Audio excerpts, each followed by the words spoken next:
If you are feeling behind in life, like somehow तुम्हाला असं वाटतंय की सगळेजण पुढे चालले आहेत and you are just standing still, then first of all pause आणि माझ्यासोबत एक मोठा श्वास घ्या.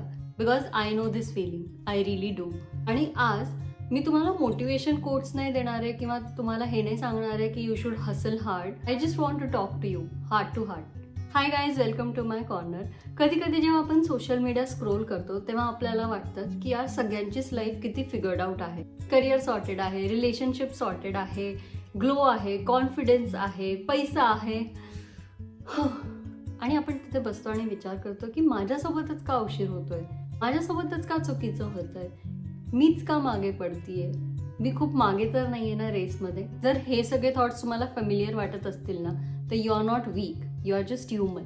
One thing I want to tell you very honestly, that if you are feeling behind, that doesn't mean you are actually behind. It usually means की तुम्ही अशी life जगलेली आहात ज्याच्यासाठी तुम्हाला एका पॉजची गरज होती, एका हिलिंगची गरज होती, एका ब्रेकची गरज होती, एक टाइम स्वतःसाठी पाहिजे होता to hold yourself together when things weren't easy. सगळ्यांचे रस्ते ना स्ट्रेट नसतात. काही लोकांच्या रस्त्यांमध्ये डिटोर्स असतात, रिस्पॉन्सिबिलिटीज असतात, डिलेज असतात, emotional weight and what not. पण या सगळ्या गोष्टींनी तुम्हाला स्लो बनवत नाही.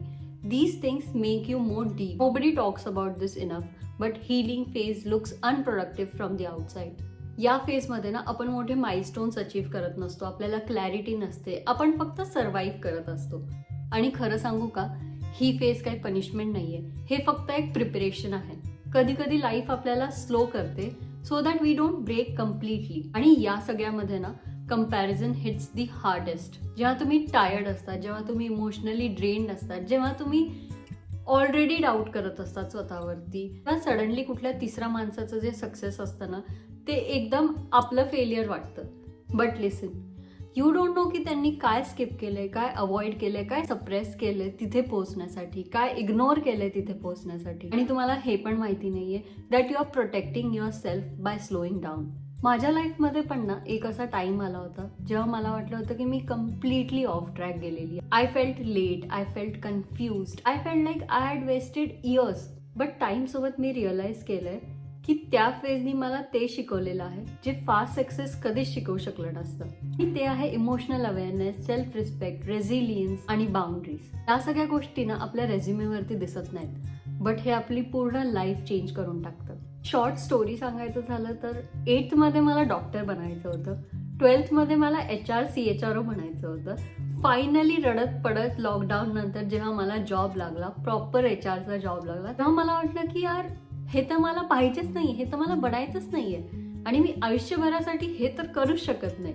3 वर्ष कॉर्पोरेटमध्ये स्वतःच्या लाईफला क्वेश्चन करता करता, अँझायटी अटॅक्स घेता घेता, कॉन्फिडन्स, सेल्फ रिस्पेक्ट, बाउंड्रीज सगळं विसरून फायनली मी डिसिजन घेतला की बस आता मी हे नाही करू शकत.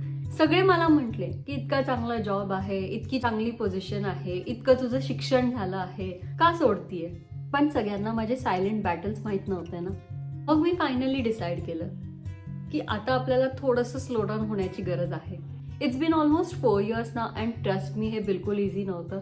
बिकॉज ऑन दी आउटसाईड लोकांना तर वाटत होतं की यार ही जॉब सोडून घरी बसली आहे. बट त्यांना काय माहिती होतं की त्या वर्षांचं जे इमोशनल डॅमेज आहे ते मी फायनली रिपेअर करायला घेतलं होतं. बिकॉज टाइम टू टाइम तर मशीनला सुद्धा रिपेअरमेंट लागते, तर आपण तर फक्त एक ह्युमन बॉडी आहे. आपल्याला नेहमी शिकवलं गेलं आहे की success always has to be very loud. Big announcements, promotions, glow ups, and whatnot. But sometimes progress looks like choosing calm over chaos, leaving what hurts, learning to sit with yourself, learning to trust yourself again. आणि हे काय small progress नाहीये बरं का. दिस is all foundational work. जर आज तुम्ही हे फील करत असाल की लाईफ स्लो झाली आहे आणि काहीच पुढे जात नाहीये, तर I want you to know that you are not late, you are not failing, you are not broken. आपलं आयुष्य एक चॅप्टर्समध्ये जगलं जातं आणि त्यातले काही चॅप्टर्स जे असतात ना, they are not meant to move fast because they are building strength quietly. आणि हां, हिलिंगनी सगळं इझी होऊन जातं असं पण नाहीये बरं का. There would be some days जेव्हा तुम्हाला तरी वाटेल की तुम्ही मागे आहात. There would be some days जेव्हा डाऊट्स वापस येतील. बट याचा अर्थ हे नाहीये की तुम्ही मागे जात आहात. It just means you are human. Growth is not linear आणि कोणाचीच लाईफ ना परफेक्टली सॉर्टेड नसते. फक्त ते ना एडिटेड व्हर्जन दाखवत असतात. आय नो खूप हेवी झालं ना. Just sit with these words for a moment. You are allowed to take time. You are allowed to heal slowly. You are allowed to want a soft life. Your peace is valid. Your story is valid.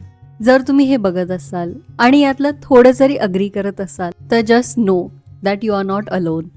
आणि हा video बघून जर तुम्हाला वाटलं असेल की तुम्हाला कोणीतरी समजतंय तर ही space is for you. I share beauty here, but I also share healing conversations because both matters.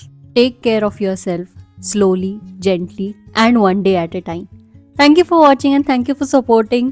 जर तुम्हाला आजचं हे कॉन्व्हर्सेशन आवडलं असेल तर नक्की मला कमेंट्समध्ये सांगा. आणि if you think that someone needs to hear this today तर त्यांना हा व्हिडिओ नक्की शेअर करा. And let me know what kind of videos would you like to watch from me. आणि मिड व्हिडिओमध्ये माझ्या इन्फ्लुएन्सर लाईटनी मला धोका दिलेला आहे. बट इट्स ओके, आपण पॅनिक करणार नाही आहेत आणि आपण ह्या व्हिडिओची एंडिंग इथेच अशीच करूयात. लाईफ इम्परफेक्ट असते. इवन हा व्हिडिओ करताना मला 10 वेळेस विचार आला की यार आज हा व्हिडिओ राहू द्यावात, उद्या करावा, बिकॉज इतक्यांदा स्टोरेज फुलचं नोटिफिकेशन येत होतं. माझी ती लाईटची चार्जिंग संपली होती.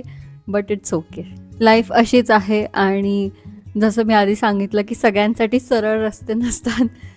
काहींना डिटोर्स असतात, काहींना रिस्पॉन्सिबिलिटीज असतात आणि काहींना टेक्निकल ग्लिचेस असतात, जस्ट लाईक मी.